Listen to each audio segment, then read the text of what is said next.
You are trespassing on private HOA water. Private? Ma'am, you might want to check who owns the lake. The morning Margaret Wyndham called the sheriff on me for illegally fishing on HOA property. She thought she was humiliating an old man. What she didn't know was that the lake she was claiming is hers. I owned every inch of it, and by the time the truth came out, her fake HOA, her power trip, and her reputation were dead in the water. If you've ever dealt with a control freak neighbor, hit like right now, because this one gets insane fast. My name is Theo Blackstone. I moved to Pine Ridge Lake in 1999 after my wife, Sarah, died from cancer. I was broken, quiet, and trying to survive the kind of grief that changes the sound of the world. I built my little cabin by hand on land passed down from my grandfather. And every morning for 23 years, I walked to the same fishing spot at dawn, cast my line, and let the lake do what people couldn't. It healed me. Back then, Pine Ridge was simple. Old cabins, retirees, veterans, teachers, folks who minded their business, shared tools, and waved when you drove by. Nobody cared what your grass looked like. Nobody measured your mailbox. Then the rich newcomers started moving in, and with them came Margaret. Margaret rolled in 6 months earlier in a white BMW, fresh off a divorce settlement, and dressed like every day was a board meeting. Within weeks, she started pushing this idea that the neighborhood needed an HOA for safety, property values, and proper lake management. Sounds harmless, right? It wasn't. She had slides, meetings, printed notices. She talked about community standards and protecting assets. Then she dropped the real bomb. The lake was now a shared HOA amenity, and every household needed to pay $200 a month to use it. That's when I knew she wasn't organizing a neighborhood. She was staging a takeover. Tell me in the comments, where are you watching from? And do people in your area have crazy HOA rules too? Most of us refused to join. Margaret didn't take that well. Suddenly, there were laminated signs around the lake. Private HOA property. Members only. Then came violation letters. Betty got threatened over her garden gnomes. Frank got flagged for walking a path he'd used for decades. The Martinez family got cited over a fishing boat.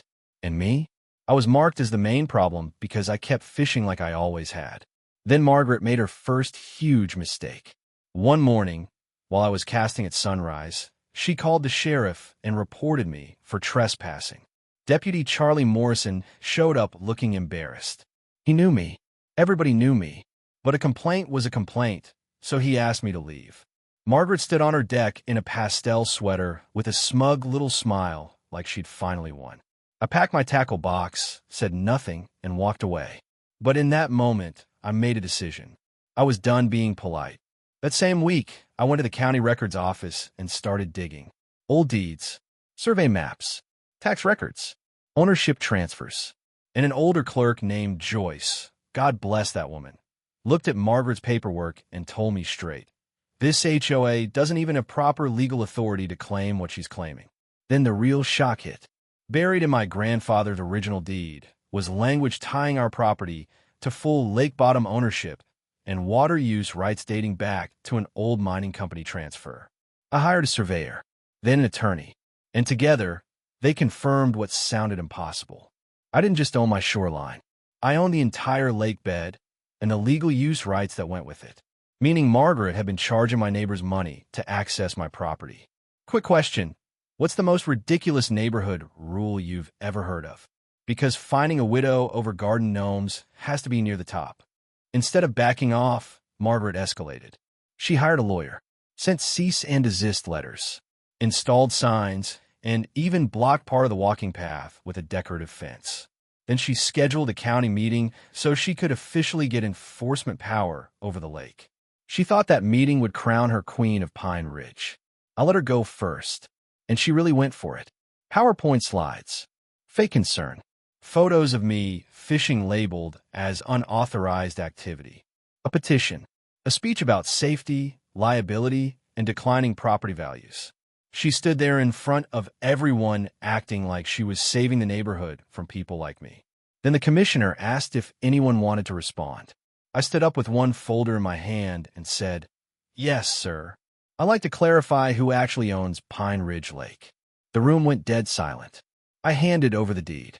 Then my attorney walked them through the chain of ownership. Joyce confirmed the records. The tax assessor confirmed I'd been paying taxes on the lake for years. And just like that, Margaret's entire story collapsed in public. Her HOA had no authority. Her fees weren't as now. Her signs, cameras, and fence? Unauthorized structures on my property. And the best part? The sheriff she'd called to remove me looked at the commissioners and said, "So just to be clear, she wanted me to arrest him for trespassing on his own lake?" The whole room burst out laughing. If you love watching bullies walk straight into their own trap, subscribe, because stories like this prove karma doesn't need help, just timing. Margaret walked out without a word. Dale, her treasurer, resigned on the spot. Within days, the fake HOA fell apart. The county ordered every sign, fence, and camera removed. Betty kept her gnomes. Frank got his walking path back. My neighbors stopped getting threats. And 2 weeks later, Margaret put her house on the market and disappeared from Pine Ridge for good. These days, I still fish that same spot at dawn. The lake is quiet again. Kids laugh off the dock. Neighbors wave. And at the boat launch, there's a simple wooden sign that says, "Blackstone Lake, welcome. Fish respectfully. No fees. No fake rules. No tyrants in pastel cardigans. Just peace." Now I want to hear from you. What's the worst HOA horror story you've ever seen? Or does your community have someone like Margaret? Drop it below. And if this story satisfied your soul a little, make sure you like, subscribe, and stick around, because sometimes the sweetest justice comes when a bully realizes too late. They picked a fight with someone who owned the entire battlefield.